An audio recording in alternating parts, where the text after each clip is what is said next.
I have been perplexed and frustrated that we've not been able to get the money we need for the infrastructure throughout the nation.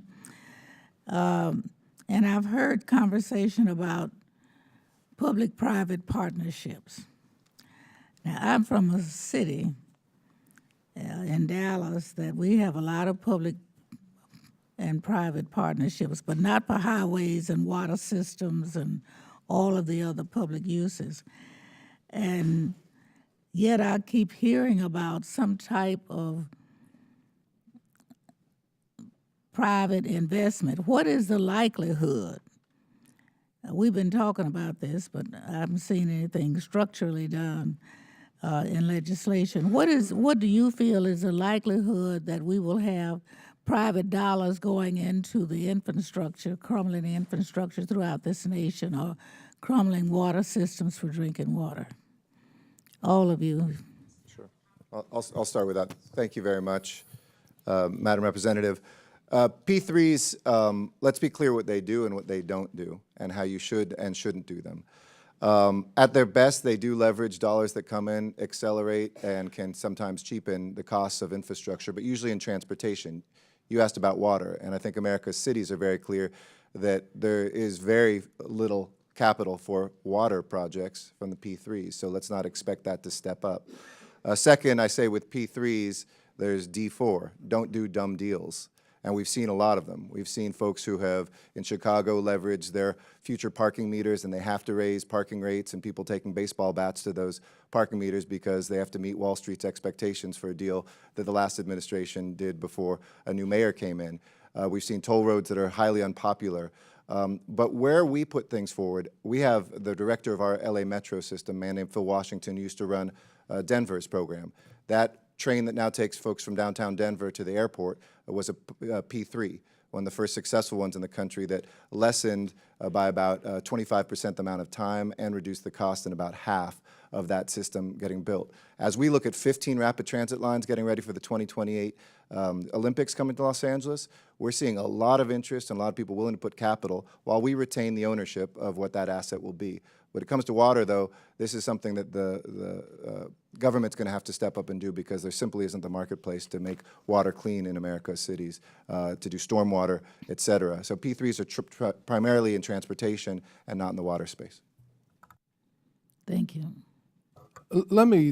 There's a lot of money that's waiting to be invested in public-private partnerships.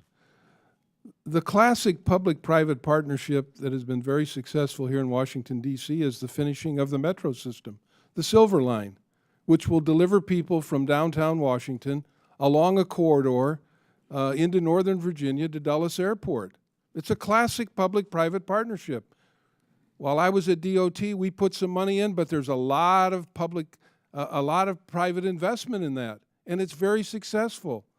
Almost all of them are successful. There are a lot of investors waiting for a signal for projects that they can invest in. And they're primarily transit projects, and they're primarily projects that don't involve highways, although some have.